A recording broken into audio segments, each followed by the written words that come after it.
The following program may contain coarse language, violence, nudity, mature subject matter, or scenes which may not be suitable for all viewers. Viewer discretion is advised. All Hit Radio.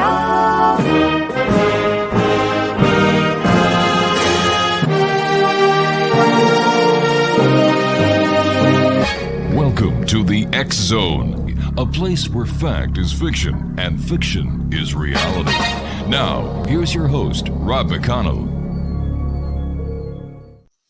And welcome to the X Zone, everyone. I am Rob McConnell. We're coming to you from our broadcast center and studios in St. Catharines, Ontario, Canada.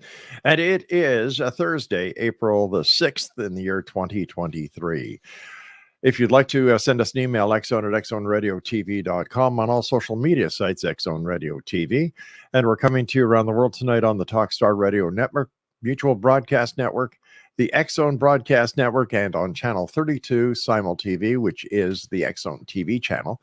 And to watch the X-Zone TV channel 724 365, visit www.simultv.com. X-Zone Nation, my guest this hour is Dr. Richard Alan Miller, and he has lifelong extensive experiences in the field of physics, metaphysics, and agriculture. And these are just a few of the doctor's accomplishments, to say the very least. Joining me now is Dr. Richard Alan Miller. And Dr. Miller, welcome back, Rich. Thank you. Now, before we went on air, you were telling me that you had some very earth-shaking news to share with our audience tonight. Well, please go ahead. Where do I begin? You need some history. Yeah. Every 12,000 years, there appears to be an event that occurs, near extinction event occurs. Every 12,000 years, you can go into archaeology and anthropology, and you can see the soil variations, like something happened here. Right. But we don't really know because we haven't been there and there wasn't anybody to record it. Right. So it's basically on physics and geography and those kinds of things. Well, back in the early 70s, right after I started working with MRU, after SEAL Corp, there was a thing in Ostrander and Schroeder's books, Psychic Discoveries Behind the Iron Curtain, that led me to Yugoslavia and Czechoslovakia. And I ended up at Prague meeting a man named Embryonic, who had written a book on the lunar sex cycle of the female. Now, basically, he said that when a woman is born, an engram is put on her DNA on when she ovulates, and it changes with the phase of the moon. Mm-hmm. That means that if she moves from where she was born to another part of the earth, that ovulation cycle changed, and that gave us a new concept in our definition of space, like we have with time. That's awkward to realize that all physics begins with assumptions. We're not, and it's only as good as our assumptions are. Sure. Like the shortest distance between 2 points and the Earth's round. But if space is curved, I can prove that the Earth is flat. Which one is it? Its quick answer is yes, because our concept of space is like that of time. It's nebulous from St. Augustine saying time is a duration of consciousness. So we store memory. It isn't real. Neither is space. And so this new term cosmobiology came out based on the new definition of what space is called. It will be the geometric alignment of celestial bodies. When it was astrology, people felt that Uranus was a higher octave of Earth. When it became astronomy, as the way we understood it, there was no known laws on how any way that Uranus could in any way impart any action on the Earth. No known laws in terms of, radiation and things like that. However, using a 360 computer at the University of Washington, I went back in history to vet and came up with a 3 sigma error coefficient on an event occurring with a certain type of geometric alignment of the celestial bodies, which, by the way, is right now. There are 5 bodies that are in alignment. They occur periodically through our history. This specific alignment doesn't occur except every 12,000 years. And whether or not this means it's going to happen or not, I don't know. But I'm about as good as it gets in terms of, working from the physics model point of view. And 3 sigma means there's a 99.9975% probability of this event occurring. And so last winter, the Parker dive into the heliosphere was to determine the solar minimum that was going to happen, which is a regular clockwork thing, pretty much like the moon is on our phases, except that the solar minimums vary slightly differently, as well as the phase of moons. Like you have a blood moon and a harvest moon, and sometimes they're way out there, and sometimes the moon's closer with a full moon. Basically, what we've determined is there will be an event in June that will put everybody on edge, because the actual event will then occur in late March or early April of 2024.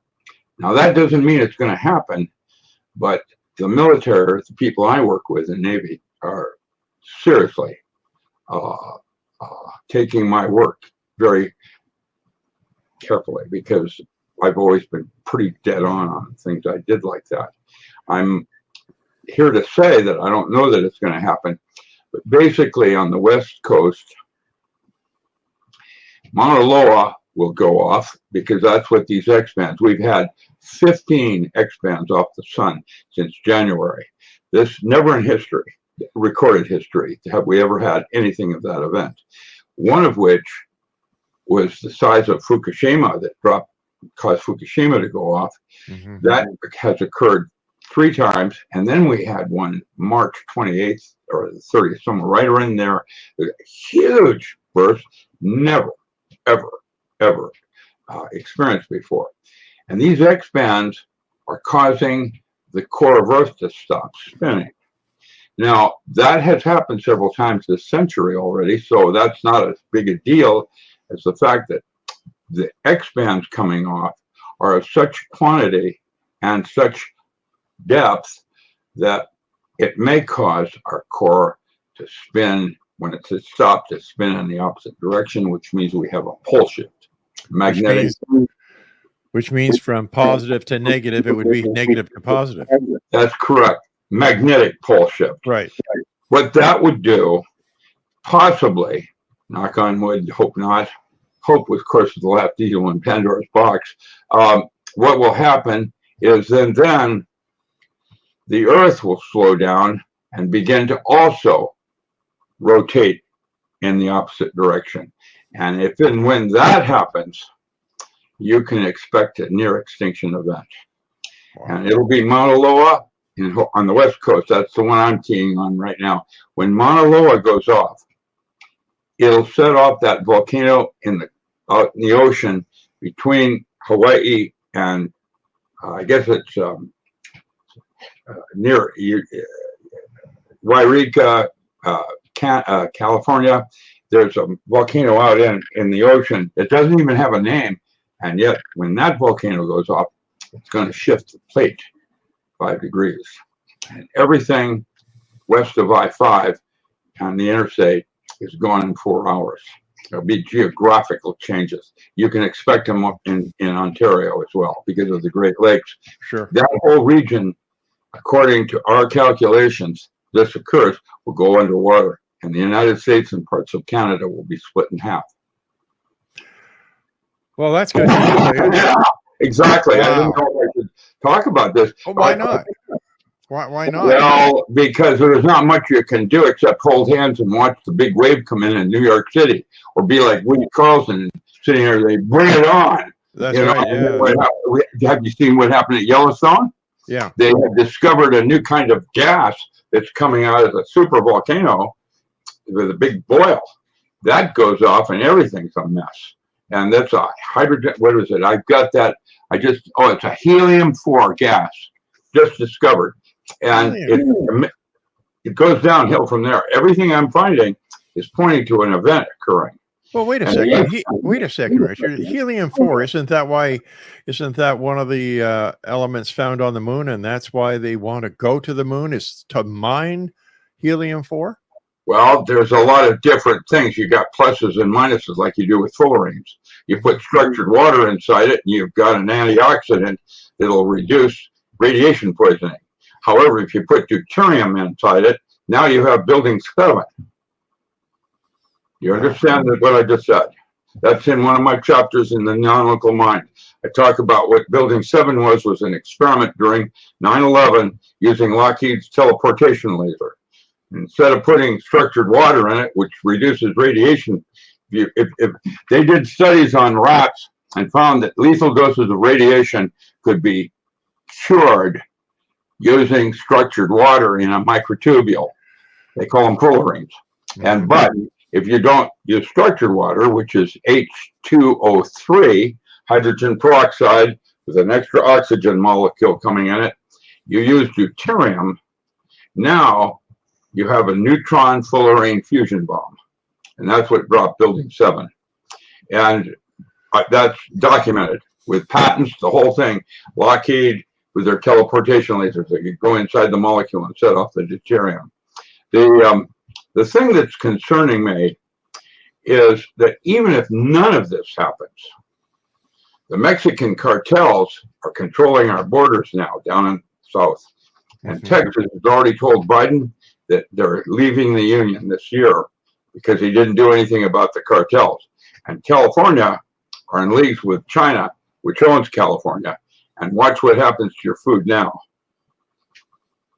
These are strange and very dangerous times, my friend. That's correct. And I can't tell you what's going to happen because I don't have a crystal ball. I have my gut. And I can tell you that just from what I sense, I don't know. I'm hoping not, but I hope. I don't want to go there. I want to know.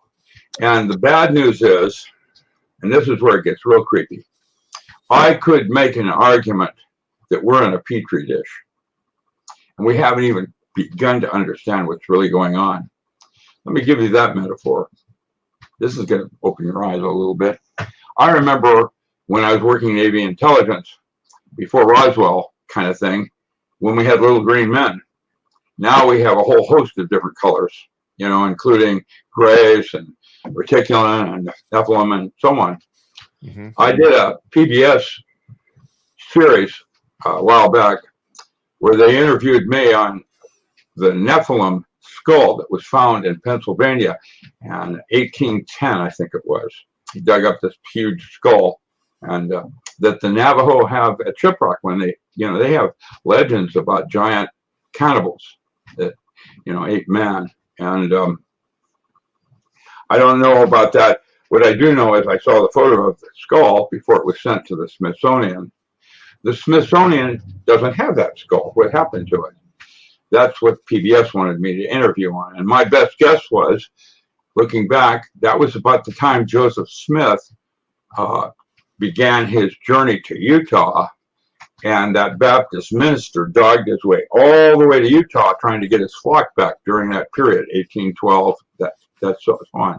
And what basically happened was his 2 sons were running the Smithsonian at that time, and I think they were trying to vet his father on religion based on close encounter, because that's about the first time it started, and probably dumped that skull in the ocean, Atlantic Ocean, just to vet their father. I don't know that. That was my take on it. You understand? I do, my friend. Richard, we've got to take a break. Please stand by. Exonation, our guest this hour is Dr. Richard Alan Miller. Wow. I told you it was going to go that way. Well, you know what, Richard? I believe that people need to know the truth, and that's why I'm happy that you're... this is... I don't want to... I'm a scientist. Yeah. And I don't want to do that. I want to give them direction, Yeah. Stand by, Richard. We've got to take a break. We'll be back on the other side of this break with Dr. Richard Alan Miller as the X-Zone continues right here from our broadcast center and studios in St. Catharines, Ontario, Canada. Don't go away.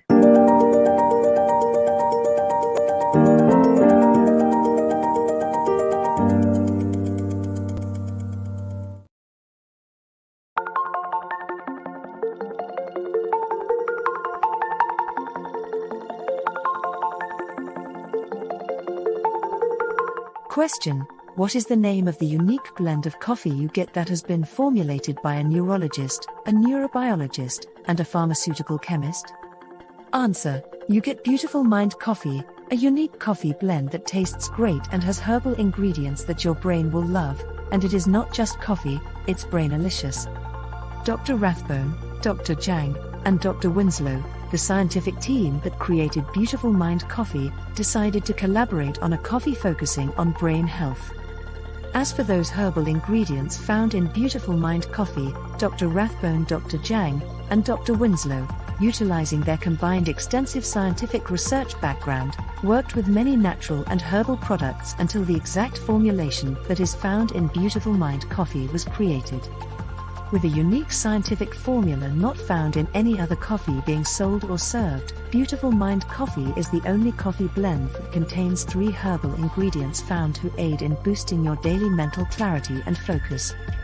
Every cup of Beautiful Mind Coffee contains scientifically formulated amounts of maca root powder, green tea extract, and American ginseng, all supporting good brain health. Taking care of your brain's health now can help delay or prevent the onset of cognitive dysfunction, including dementia, Alzheimer's, and more general memory loss as you get older, just by enjoying the delicious flavor of our roasted coffee and herbal ingredients found exclusively in Beautiful Mind Coffee. Did you know that cognitive dysfunction also refers to deficits in attention, verbal and non-verbal learning, short-term and working memory, visual and auditory processing, problem-solving, processing speed, and motor functioning? For more on Beautiful Mind Coffee, the 3 scientists who formulated Beautiful Mind Coffee, and more details on the 3 unique herbal ingredients in Beautiful Mind Coffee, visit www.beautifulmindcoffee.ca. Beautiful Mind Coffee is now available online at amazon.ca and amazon.com. To order Beautiful Mind Coffee, visit www.beautifulmindcoffee.ca today.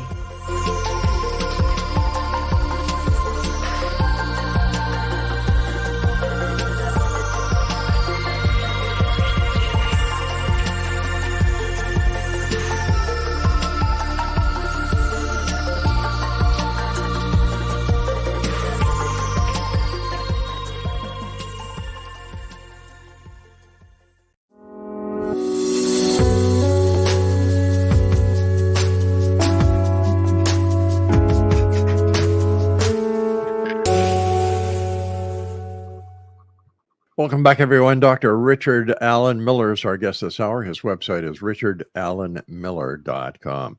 Dr. Miller, when will we know, or what signs should we look for that what you're talking about tonight has started? Yeah, there should be some warning event sometime in June. You're going to hear more about X-bands coming off the sun. You're going to hear more about how they affect volcanoes. You're going to hear about volcanoes going off all over the world. And as that crescendo increases, then people are going to start to panic because, we're going to have geographical changes. Remember, the last one connected Russia with Canada. So, there you are. Who knows what's going to happen? I can guess, but, Where did Russia connect with Canada, sir? Up near Alaska. That whole connection was connected at one time. It was I see. Where the Bering Sea is. Correct. Gotcha. Okay. Yeah. And that was the landmass that people believe that people migrated from Asia into Canada, and that's the origin, I believe, of the Eskimos in northern Canada, as well as some. Well, you had natives up there too. The American Indian and some of the others were settled in there. Right. Northern Cheyenne have been in their location for centuries. So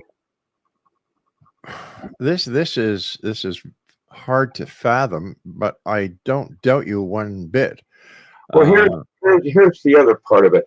I have a diary entry that I made. I keep a daily diary, which, by the way, I recommend as a way to get in touch with your internal self. That's, it's self-realization. And I'm currently a Hermetic Kabbalist on path 13 on Dath, which is a temporary thing in Kabbalah. It's, it's like a little stone that nobody sees under a roaring sea, where you leap over onto the rock to leap over to the other side. It's temporary. It's the only place in the tree where knowledge has actually become wisdom. And I don't know what that all means, because I'm just, a high priest in knowledge, but not wisdom. I'm just a young kid. And okay, so my diary entry goes something like this. When Ask AI came out, I went, wait a minute, that's not Google anymore. That's the idea that when you ask a question to Google, you get a whole array of possibilities. Right. Ask AI only gives you one answer. And that's because it gives you the answer you were looking for.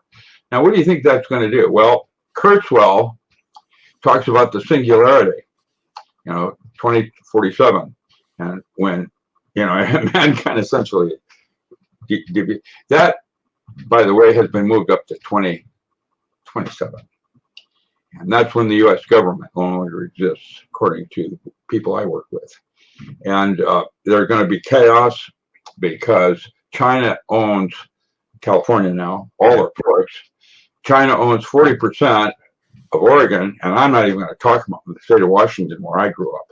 I had at one time thought I was going to move into the Okanagans and hide out up in Canada, probably around 100 Mile House or some way like that, BC. And now, with requiring jab, which they've already, basically, we have two races on the earth right now. We have Homo sapien and Homo GMO, and both could be seen as extinct species, like Cro-Magnon and Neanderthal. And because the Neanderthal or Homo GMO is leaking, they're going to kill off what remains of Homo sapien, Cro-Magnon. And both are extinct in the worldviews of what I'm doing as a model. And that's because and this is just a metaphor now, what if the future is Homo mutant and they're even as more ruthless as you can imagine compared to what we have now for our management in the earth? Now, if that's true, why would they want to dumb us down like they're doing with education and our children? When I went to grade school, when I was still in the Philippines till third grade, in second grade, I learned Latin. Summa sunt. Now, why do they no longer offer shopping, leaving no kid behind? And look at what they're doing in Oregon. Our new governor is openly gay. What do you think she's going to do with our primary education? There's enough problems right now trying to do gender to figure out what's going on with the veil of ISIS. And who knows what that all means. So what I'm going on this is, supposing the future is so ruthless that, well, Cro-Magnon and Neanderthal are extinct, why don't we just put them in a matrix and have them dumb them down over a period of time, which is illusion, and make them mine gold for our Dyson sphere needs, as a metaphor. Now, with that said, that sounds like a good sci-fi script, doesn't it? It does. That's what I did, yeah. I wrote early X-Files too. Did you know that? No, I didn't. I did the workup and I did the first 8 episodes and I refused to move to Hollywood. That's why they brought Carter in and used me on set as an expert. I'm the real Fox Mulder. Why? Bernard Shercliffe was my editor, a literary agent, and taught me how to write a screenplay. I did it with my weirdness and physics. And out came the PsyOps team. That was my first workup. It had 8 individuals, including Iron Claw was my tracker, like I used to use when I did things after Bigfoot and Wendigo and all the other common names that it has on down. I can tell you the Oregon Vortex is a mini black hole because I flew over it with a PBY at 18,000 feet and was measuring with an interferometer. What curved space and light at 18,000 feet. Okay, that so-called ley lines. That's what I was doing for the military in the 70s. In the 80s, I created my own wormhole and took 12 scientists from NASA to Mars. You can't travel in normal space. I was in mission control in 1971. What do you think I'm learning? Yeah. So I know I don't know. But I could say that our future management in Earth is just as weird, even way more. We'll call them Homo mutant. How's that one? And I wrote another screenplay about Homo lumen. That's an interesting concept. But basically, X-Files. Why I did the workup, they said there were too many people. They weren't sure that alien, they weren't sure that 8 individuals were going to go as a screenplay. So what they did is they had me shorten it down into 2. And so I had to throw one in with forensics and one with his imagination. And off they went with 2, Scully. And but I can tell you what happened was after the 8 episode and it started to go well, then they wanted me to move to Hollywood. And I'd already done a tour with swingers. I don't need to do that. That's not what I do. I'm a moral man. How did Ducky Mallard put that? An ethical man knows not to cheat on his wife. A moral man won't. Same thing with purpose and intent. They're different. And I walked away. I don't care if it was a fortune or not. I didn't want to play. I don't want to play with Hollywood. Now they're in trouble because of what's happening now with AIs. They're going to start marketing plays that are written by artificial intelligence. Watch what happens to Hollywood then. Yeah. Anyway, is this all part of the new shift, the new paradigm that people have been talking about for years? Yeah. Imagine you don't have to do anything but lay in bed, eat your Dorito corn chips. How did Jay Leno put it? Oh, don't worry, we'll make more. You don't do anything because your robot vacuums under your bed and scratches your back where it may itch. Tonight, the Jane Fish played in Romeo, 14 decks, Punch and Judy, champion decks. That's my memory. And I can tell you, yeah, I have an eidetic memory. That's the bad and good news. Thank you, Lord. Once I see something, I've got it forever. I can close my eyes 20 years from now and see between your white hair that one mole. And which one? Just kidding.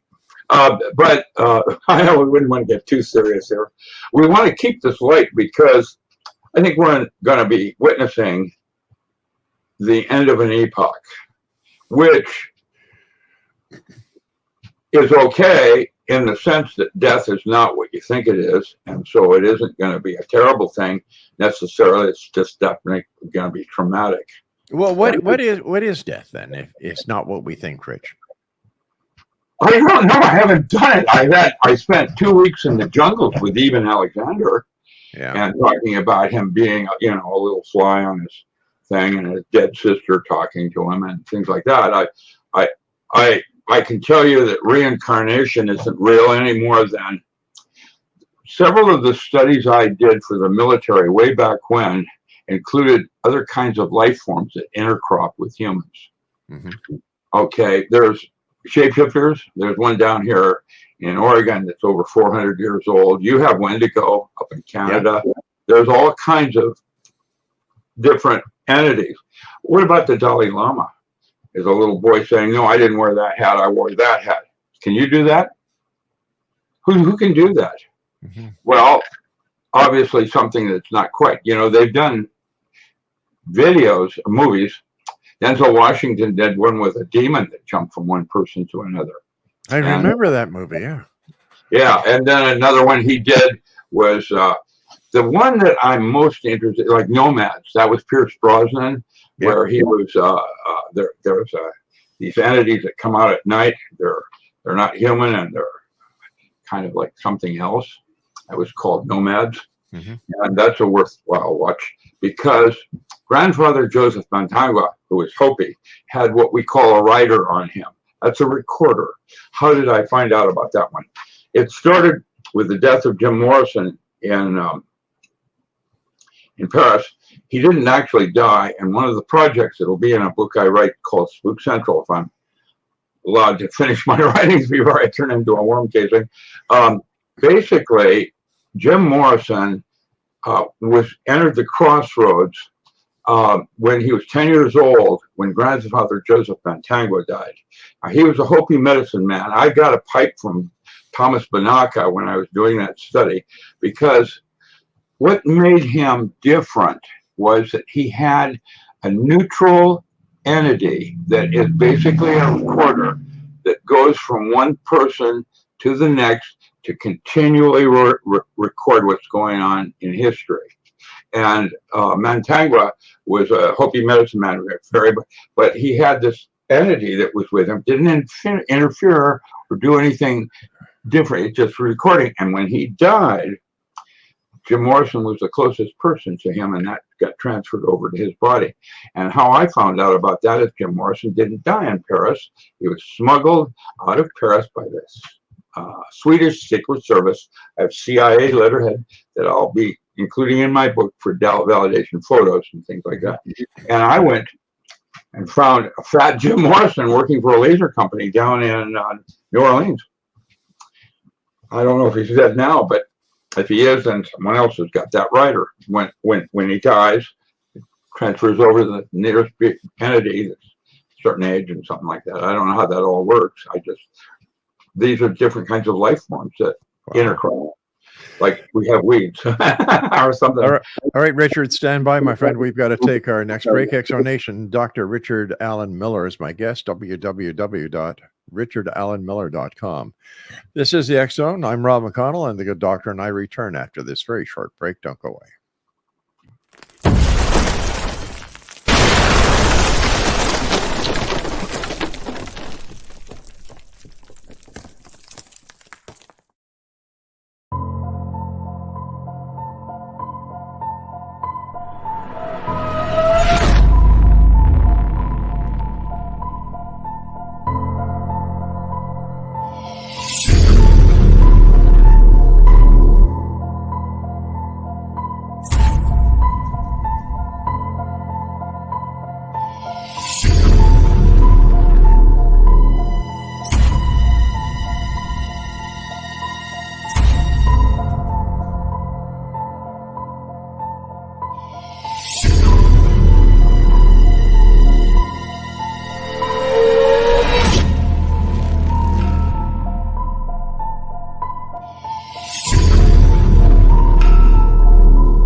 Explanation, Dr. Richard Alan Miller is our guest. His website is richardallenmiller.com.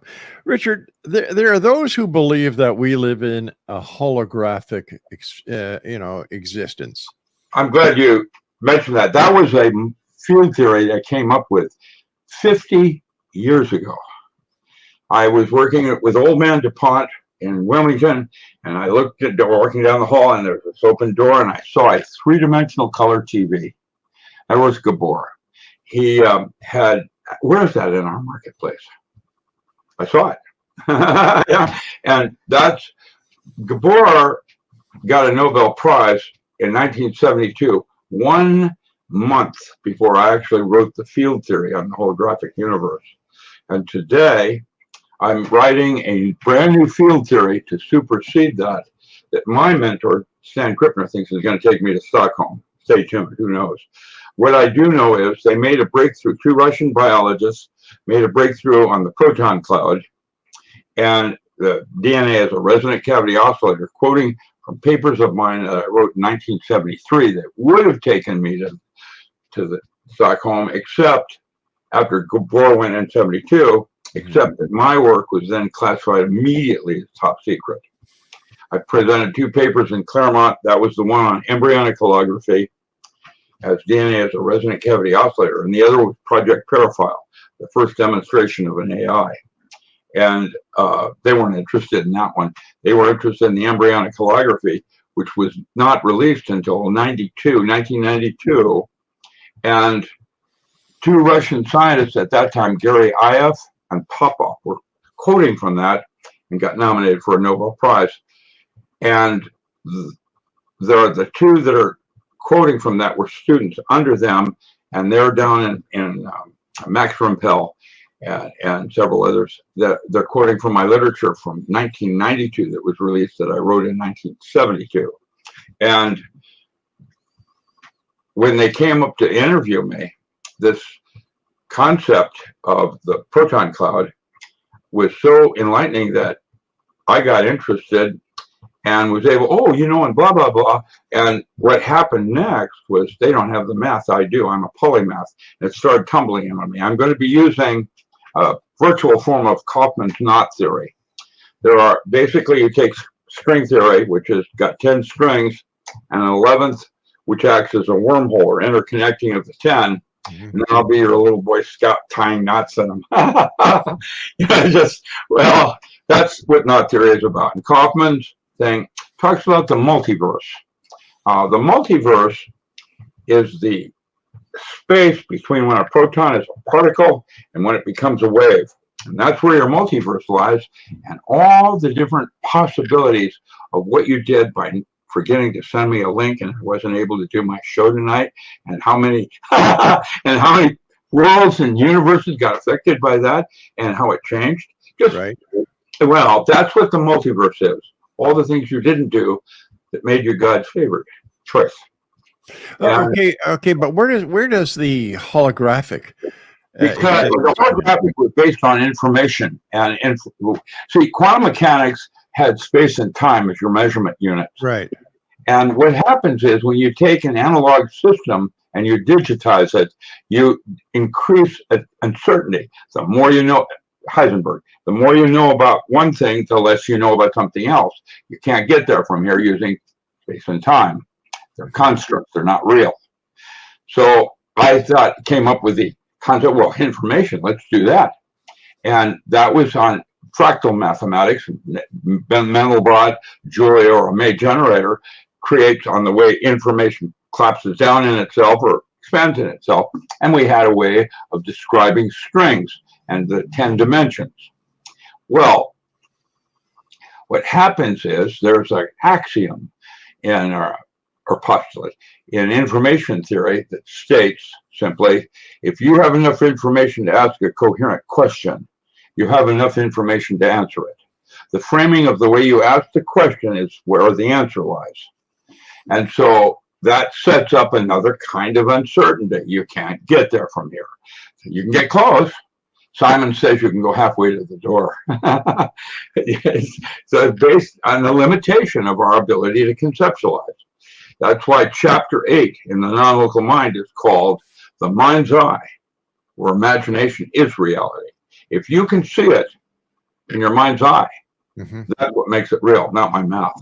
All right, stand by, Richard. We have to take a final break, and Dr. Richard Allen Miller and I return as we wrap up this hour here in the X-Zone from our broadcast center and studios in St. Catharines, Ontario. Now, if you'd like to find out more about Dr. Miller and his books, of which we're going to be talking about his books when we come back, visit his website, richardallenmiller.com. I'll be back with Dr. Miller. Don't go away.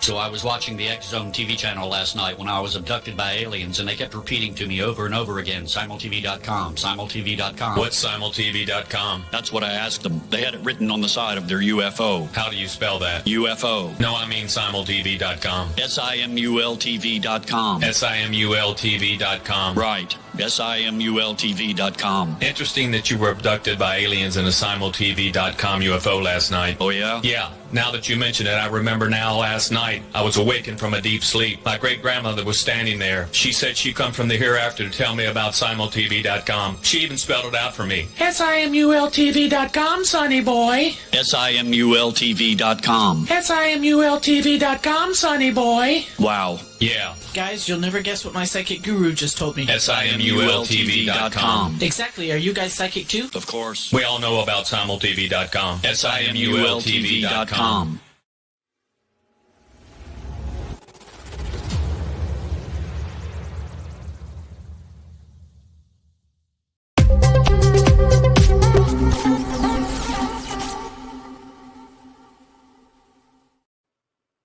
Dr. Richard Allen Miller is our special guest. Go ahead, Rich. How do I get on that? I'd like to see that TV. It looks like it's going to be fun. It is. Yeah, nice fun. Nice going. Thanks, Rich. You know, the time goes by so fast when you're with us. How can we wrap up the conversation when it comes to what to look for when it comes to the bad news? I think that everybody should begin a victory garden right now, no matter what else is going to happen. Food is going to become, no matter what else is going to happen, food is going to become your primary expense, not housing. You can count on it. Okay, that's a given. And just a little indoor aquaculture system, size of your bed with lights above it, a closet, less than a closet size, is enough to feed 10 people all winter. Wow. You know, they're very efficient now.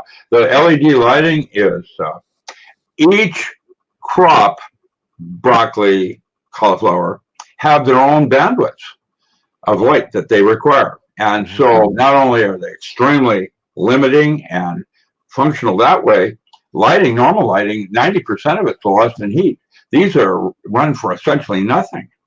You know, they're easy to run. You can have a bicycle power, you know, just riding a bicycle will power up your generator for a couple of hours. Now, Richard, is all this information in your new book? Yes. Well, I'm writing lots of books.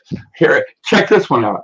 That one I'm writing now is the Diamond Body. Then it'll be Electromagic and Yogatronic. That's part of the Diamond Body series. Now, the Diamond Body is when I moved the Manager Foundation in Topeka, Kansas, to the University of Washington, and added video feedback to it, creating cymatics concept and how light and sound affect human behavior. Then, in 1979, I used Mora and Intimate German acupuncture equipment on the top of the forehead to bypass the need to take mushrooms or drugs. Drugs are basically toxins, but they have a chemistry that's very similar to, but slightly different than your neurotransmitter. And it's your immune system that freaks out and overproduces lysergic acid amides that take the LSD, dialthomide, it's gone. And the 20 hours of hallucination is directly related to which neurotransmitter is released. That's in 79 I did that. And then I could create any high using electric currents on the forehead. And then I took a bunch of scientists to Mars, creating my own wormhole by using sacred geometry from the first study and the electromagic from the other to specifically release exact, precise neurotransmitter that created the wormhole. But let me ask you this, Richard, because time is going by very fast. If you were able to take 10 scientists from Earth to Mars and then Mars to back without all the things that NASA has to do, why doesn't NASA just listen to you? And they are the astronauts when Ed Mitchell went around the moon, just the reason they have this precision on countdown 5, 4, the reason they do that is they have to punch a hole through the Van Allen belt to get the astronaut through it, or you have a Challenger event. Page 2, just going around the moon and back, Mitchell's never going to have children again. His lifespan has been reduced to almost half. And going down, space, as we understand space, is toxic. There's no way we could go to Mars and back. All experiments that way, using normal space, kills people. So you have to go a different way. And that's like astral projection, remote viewing, and or shabad, soul travel. You know, like Paul Twitchell and your people up Ekankar, that kind of group, or Satangi. And there's other wormholes. There's all different kinds of them. And that's what I discovered, because your brain is a subtle body like your gut that dialogues with subtle bodies outside the physical. That's your multiverse. And I watched a woman rip a car door off once to save her daughter in a flaming automobile. Now that's impossible. The adrenaline didn't make her body and bone and muscle stronger than steel. How could she do that? Well, the model I'm using was not her from this universe. It was her from a different universe where the laws of physics are different. And everybody, that's how I'm going to be doing the next level of trying to explain paranormal phenomena. Page 7 on that. I'm guessing there will never be a theory of everything, because we're not getting closer to understanding things. We're getting better. Richard, you and I have to say so long for tonight, but listen, buddy, I want you to come back. I really enjoy listening to you. And I want to thank you for all the great work that you've done over the years and how you've contributed your lifetime to mankind. Once again, Exonation, Dr. Richard Allen Miller has been my guest this hour. Visit his website, buy his books. The man is a living legend. And oh yes, you are. Come on, you're too modest. www.richardallenmiller.com. And I'll be back on the other side of this break as we continue here in the X Zone after the news at the top of the hour at 6.5 minutes past. Right here. Don't go away.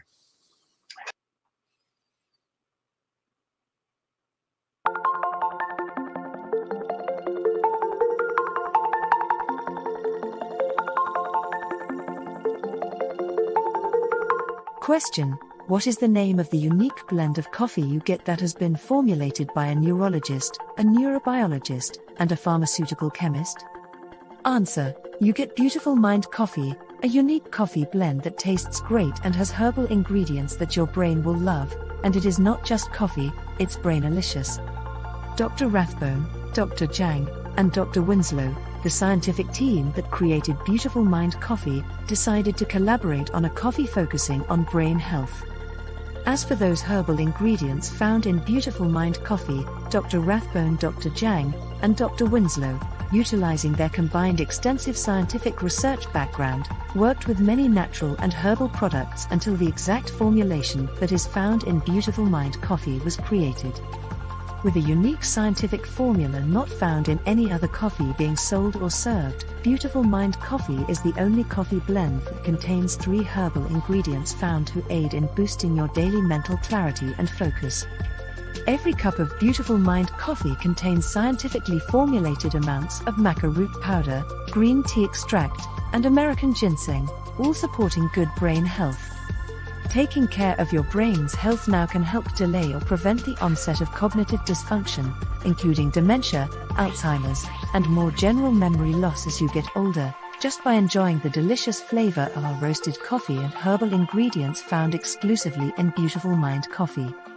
Did you know that cognitive dysfunction also refers to deficits in attention, verbal and non-verbal learning, short-term and working memory, visual and auditory processing, problem-solving, processing speed, and motor functioning? For more on Beautiful Mind Coffee, the 3 scientists who formulated Beautiful Mind Coffee, and more details on the 3 unique herbal ingredients in Beautiful Mind Coffee, visit www.beautifulmindcoffee.ca. Beautiful Mind Coffee is now available online at amazon.ca and amazon.com. To order Beautiful Mind Coffee, visit www.beautifulmindcoffee.ca today.